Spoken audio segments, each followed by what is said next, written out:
Bonjour, aujourd'hui je vais vous parler de l'impact des émotions sur un lieu, sur les énergies d'un lieu.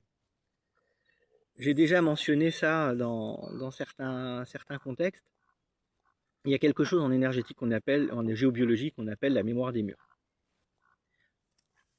Les murs vont se charger, les lieux vont se charger des émotions habituelles qui traversent ce lieu.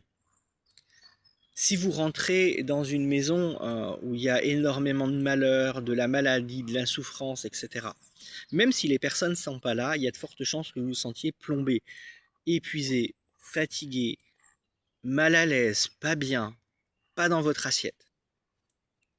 Si vous rentrez dans un lieu extrêmement jovial, plein de vie, plein de bonne humeur, par exemple un parc d'attractions, tout de suite, instantanément, vous allez vous sentir bien. Eh bien parce que ce lieu est empli de ces émotions-là. Et quelles que soient nos émotions, si elles ne sont pas, si elles stagnent, si elles ne suivent pas leur chemin, si elles ne circulent pas librement, si elles sont gardées à l'intérieur, si elles sont retenues, si elles sont trop denses, trop régulières ou surtout quotidiennes, eh bien ça va marquer les lieux.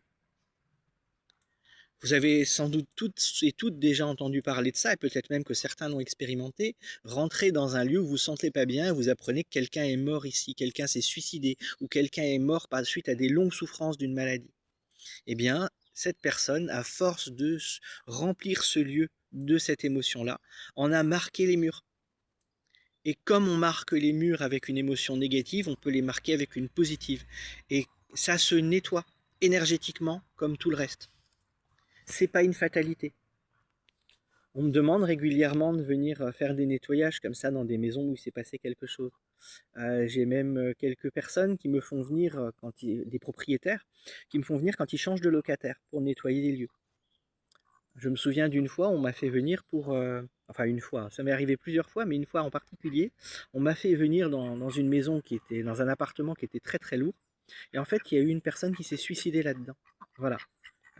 Par la puissance de cette énergie, par la densité de cette douleur, j'ai pu dire à quel endroit ça s'était passé et comment ça s'était passé. Parce que c'était évident, c'était compréhensible. Les lieux ont une mémoire, les murs encore plus, et donc ces mémoires peuvent se nettoyer énergétiquement, souvent beaucoup plus facilement que nos mémoires inconscientes et traumatiques en fait. Donc au niveau de l'énergétique, c'est assez facile à faire. Bien sûr, des lieux extrêmement lourds et chargés vont demander plus de temps. Mais la plupart du temps, c'est beaucoup plus facile que d'aller travailler sur une émotion. Donc si vous avez ce genre de problématique, si vous avez ce genre de besoin, bah, sachez que c'est possible de faire quelque chose pour ça. À bientôt. Ciao, ciao.